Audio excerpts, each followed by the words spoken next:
Okay, here's a really big Colt. And these have become something of a collector's item. Matter of fact, they became more or less a collector's item the moment Colt quit making them. Back when Colt was still making these, it seemed like they had a hell of a hard time selling them. I remember seeing these at gun shows, and they couldn't hardly give them away. They were trying to sell them pretty much at wholesale prices and was having trouble getting rid of them. And because it didn't sell all that well, Colt quit making it.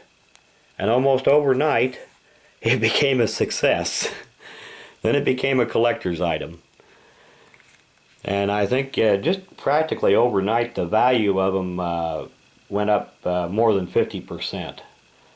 And has kept going up ever since. Nice ones of these would probably bring I don't know, $1,200 or more. This one here has been used a fair amount, so this one's been scratched up a little bit, so it's not exactly mint condition. It's a good shooter though. And I can remember when they were trying to sell these for $400 brand new and couldn't get them sold. Of course, that back in the 90s, but so it's been a while back. But these are a pretty decent little gun. Stainless steel. They were made in 3 barrel lengths. They were made in 4-inch, 6-inch, and 8-inch. Of course, this is a 6-inch. And they were made both in 44 Magnum and 45 Colt. And this one is a 44 Magnum. Like all the Colts, it's 6-shot. It's got the free-floating ejector. And of course, you pull back on the cylinder release to release it, instead of forward like Smith & Wesson's. And this was about the time that Colt started putting rubber grips on their revolvers instead of wood. It is the original grips. It's got good sights. Red front sight, white outline rear, adjustable. And just in general, they're just a big, heavy, tough gun.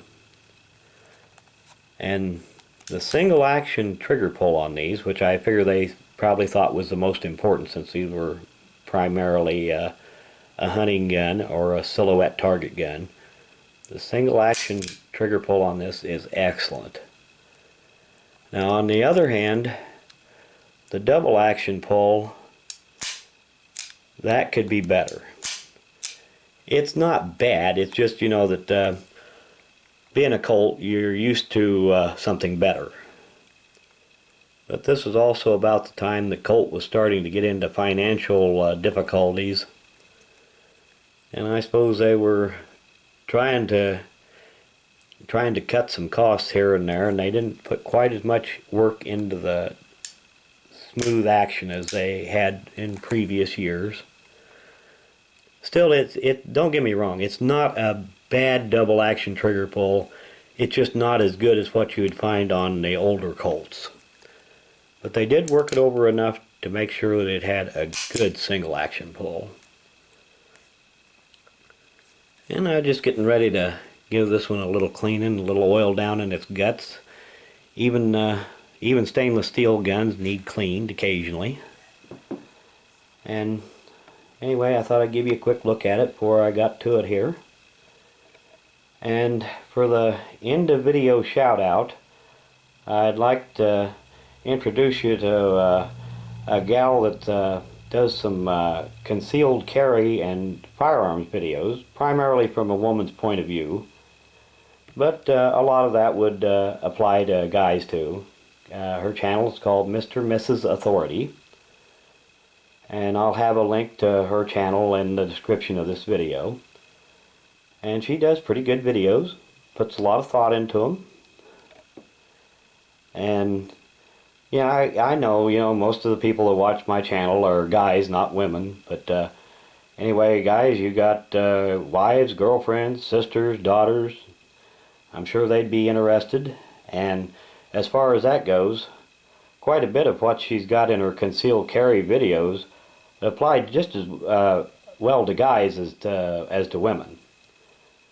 And we just don't have that many women doing firearms related videos on YouTube, and I figure one of the best ways to encourage more of them to start doing so is to support the ones that we've already got doing them. And this gal does do good videos, so I hope you'll go and check out her channel. Well, thanks for watching.